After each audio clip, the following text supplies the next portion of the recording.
আজকের এই ভিডিওতে আমরা বিভিন্ন মনীষীদের থেকে জীবন বদলে দেওয়া কিছু বাণী নিয়ে হাজির হয়েছি।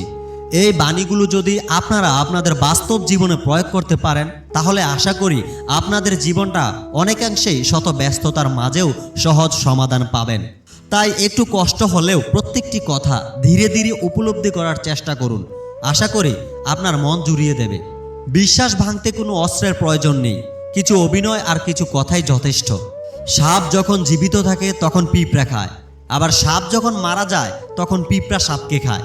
একটি গাছ দিয়ে কয়েক লাখ ম্যাচের কাঠি তৈরি করা যায়, আবার একটি ম্যাচের কাঠিয়ে কয়েক লাখ গাছকে পুড়িয়ে ফেলা যায়।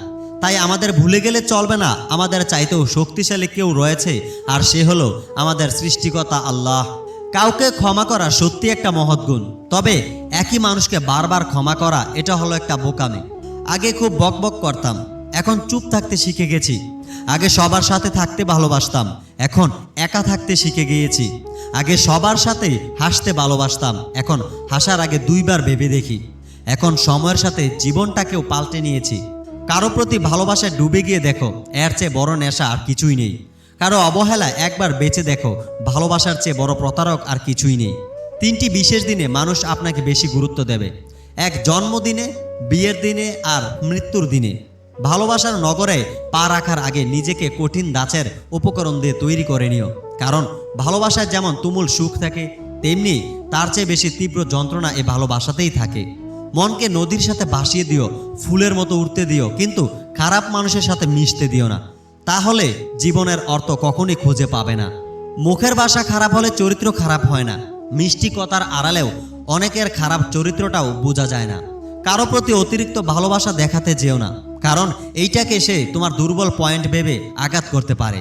মুখের দিকে তাকিয়ে আমরা এমন কিছু মানুষকে বারবার ক্ষমা করে দেই যে যারা আসলে ক্ষমা পাওয়ার কোনো যোগ্যতাই রাখে না। অনেকেই বলে ভালোবাসার কাছে মাথা নিচু করলে কোনো ক্ষতি নেই, কিন্তু আমি বলবো যে তোমায় সত্যিই ভালোবাসে সে তোমাকে কখনো কারো কাছে মাথা নিচু করতে দেবেই না।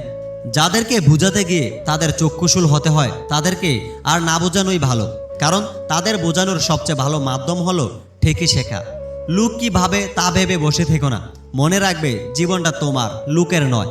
একটা বিষয় খুব ভালোভাবেই বুঝতে পেরেছি, দুর্বলতার সুযোগ নিয়ে পেছন থেকে আঘাত সবসময় কাছের মানুষরাই বেশি করে থাকে। আজকাল মিথ্যার চেয়েও সত্যি কথা বলে সম্পর্ক নষ্ট হয় বেশি। মানুষ জীবনে অন্তত একবার হলেও কারো প্রতি প্রচণ্ড প্রেমে পড়ে, আর সেই প্রেমের মোহই সারা জীবনই থাকে। কেউ আঘাত করলে হয়তো তা ভোলা সম্ভব, কিন্তু কেউ অপমান করলে সারা জীবনেও তা ভোলা যায় না।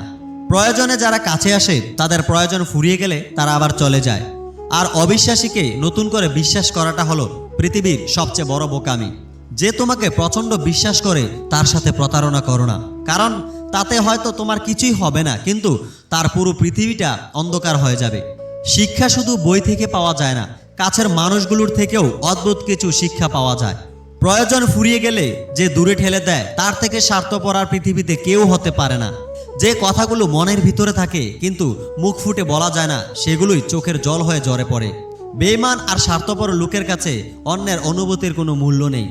অকারণে অনেক সময় মুখ বন্ধ করে ভুল স্বীকার করে মাথা নত করে নিতে হয়, তবে এর অর্থ তুমি পরাজিত নও, তুমি পরিণত। অপরাধ না করেও যখন অপরাধী হয়ে যাবে তখন চুপ থাকাটাই সবচেয়ে ভালো, কারণ চিৎকার করে নিজেকে কখনো নির্দোষ প্রমাণ করা সম্ভব নয়। যতদিন তুমি সবার কথা সহ্য করতে পারবে ততদিনই তুমি সবার কাছে ভালো থাকবে, আর প্রতিবাদ করতে গেলেই তুমি খারাপ হয়ে যাবে। এটাই হলো এখন বাস্তবতা। আজ তোমাকে যে অবহেলা করে পাত্তা দিচ্ছে না, একটু কষ্ট করে ধৈর্য ধরো, একদিন তোমাকেই তার সবচেয়ে বেশি প্রয়োজন হতে পারে। কেউ যদি তোমাকে মূল্যায়ন না করে তাহলে তার কাছে ছোট হওয়ার চেয়ে নিজেকে তার কাছে থেকে আড়াল করায় নেওয়াটাই ভালো। খুব বেশি প্রয়োজন না হলে কেউ কাউকে এখন আর মনে রাখে না। মানুষ যেই দিন অন্যের ভুল ধরার আগে নিজের ভুল ধরা শিখতে পারবে সেদিনই মানুষ প্রকৃত মানুষ হবে। যখন খারাপ সময় যায় তখন সব কিছুতেই খারাপ হয়। শত অবহেলা পাওয়া মানুষটাও একটা সময় বাঁচতে শিখে যায়। আসলে কারোর জন্য কারো জীবন থেমে থাকে না, শুধু একটু সময় লাগে মাত্র। বিয়ে করলে গরিব ঘরের মেয়েকে বিয়ে করুন, এতে যৌতুক হয়তো পাবেন না, তবে সত্যিকারের একটা ভালো মানের জীবন সঙ্গী পাবেন।